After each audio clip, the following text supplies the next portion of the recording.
ایک بزرگ گزرے ہیں محمد بن سلیمان الجزری علیہ الرحمہ، بہت بڑے عالم دین بھی تھے اور اولیاء اللہ میں بھی آپ کا نام شمار ہوتا ہے۔ آپ اللہ تعالیٰ کے بہت بڑے ولی بھی تھے اور ساتھ عالم دین بھی تھے۔ آپ نے ایک کتاب لکھی ہے دلائل الخیرات شریف، ساری کی ساری کتاب درود پاک کی ہے۔ تو کسی نے آپ سے سوال کیا کہ آپ نے ساری کی ساری کتاب ہی درود پاک کی لکھ دی، تو آپ نے جواب دیا، آپ نے فرمایا کہ بیٹا میرے ساتھ ایک واقعہ پیش آیا تھا جس وجہ سے میں نے یہ کتاب لکھی۔ پوچھنے والے نے پوچھا کہ کیا واقعہ پیش آیا تھا؟ تو آپ فرمانے لگے کہ میں سفر پر جا رہا تھا تو غالباً ظہر یا عصر کی نماز میں نے ادا کرنی تھی، تو مجھے پانی نہیں مل رہا تھا۔ میں ادھر ادھر پانی کی تلاش میں نکلا تو مجھے ایک کنواں نظر آیا۔ جب میں کنویں کے قریب پہنچا تو وہاں پر کیا دیکھتا ہوں کہ کنویں میں نہ ہی ڈول ہے نہ ہی رسی ہے۔ میں پریشان ہو گیا کہ اب پانی تو موجود ہے، تیمم تو ہو نہیں سکتا، جب تو پانی موجود نہ ہوتا پھر میں تیمم کر کے نماز ادا کر لیتا، لیکن اب پانی موجود ہے۔ اب پریشانی اس وجہ سے پریشان کھڑا تھا کہ ڈول بھی نہیں ہے نہ ہی رسی ہے، پانی کیسے نکالوں؟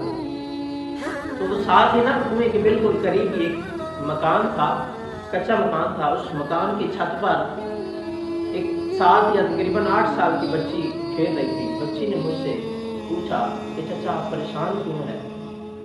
چچا آپ پریشان کیوں ہیں؟ تو میں نے جواب دیا کہ بیٹی میں نے نماز ادا کرنی ہے تو وضو کرنا ہے، تو وضو کے لیے پانی موجود ہے لیکن ڈول بھی نہیں ہے، رسی بھی نہیں ہے، اس وجہ سے پریشان ہوں کہ پانی کیسے نکالوں۔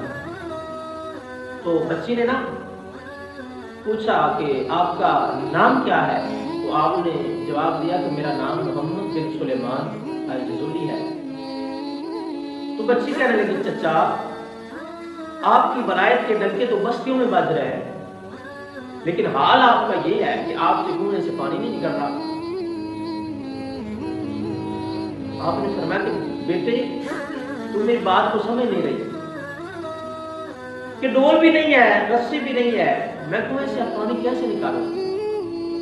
آپ کہہ رہی ہیں کہ حال تمہارا یہ ہے کہ کنویں سے پانی نہیں نکل رہا، ڈول اور رسی کے بغیر پانی کیسے نکلے؟ اس بچی نے کہا کہ چچا دیکھو آپ پانی کیسے نکلتا ہے۔ بچی نے چھت کے اوپر سے کنویں میں اپنا تھوک ڈالا، کنویں میں جب پہنچا تو کنواں فوراً پانی باہر آ گیا، ایسے جیسے فوارہ بن گیا۔ محمد بن سلیمان الجزری بہت زیادہ حیران ہوئے کہ 6-7 سال کی بچی کا یہ عالم کہ اس نے کنویں میں تھوک ڈالا اور پانی چشمہ بن کے ابل آیا۔ آپ فرماتے ہیں کہ میں وضو بھول گیا۔ میں نے کہا بیٹا بتاؤ آپ کی عمر 7-8 سال ہے لیکن آپ کے پاس اتنی طاقت کہاں سے آئی کہ آپ نے کنویں میں تھوک ڈالا اور پانی باہر آ گیا؟ تو بچی کہنے لگی کہ چچا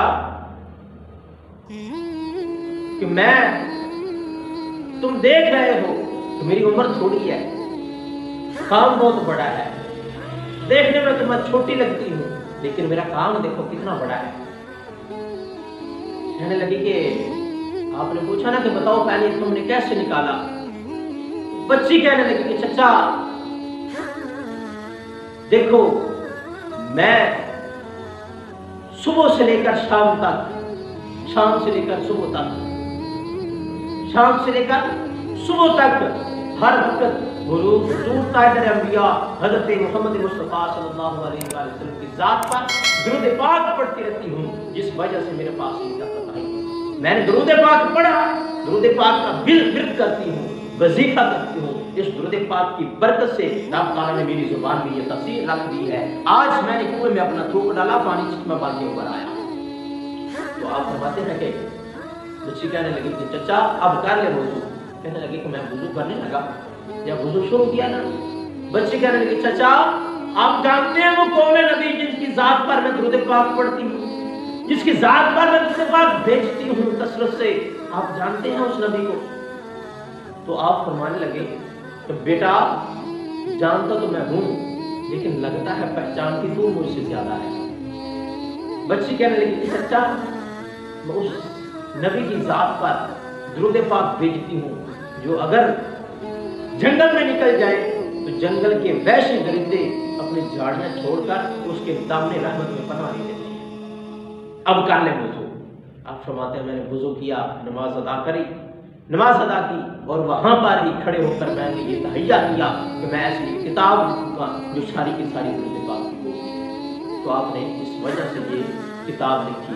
اس کتاب میں وہ درود پاک بھی موجود ہے جو وہ بچی پڑھا کرتی تھی۔ تو آپ سب احباب کثرت کے ساتھ درود پاک پڑھا کریں۔ درود پاک پڑھنے سے بندے کی پریشانیاں دور ہوتی ہیں، بیماریاں دور ہوتی ہیں، بندے کی مشکلیں آسان ہوتی ہیں، بندے کے بہت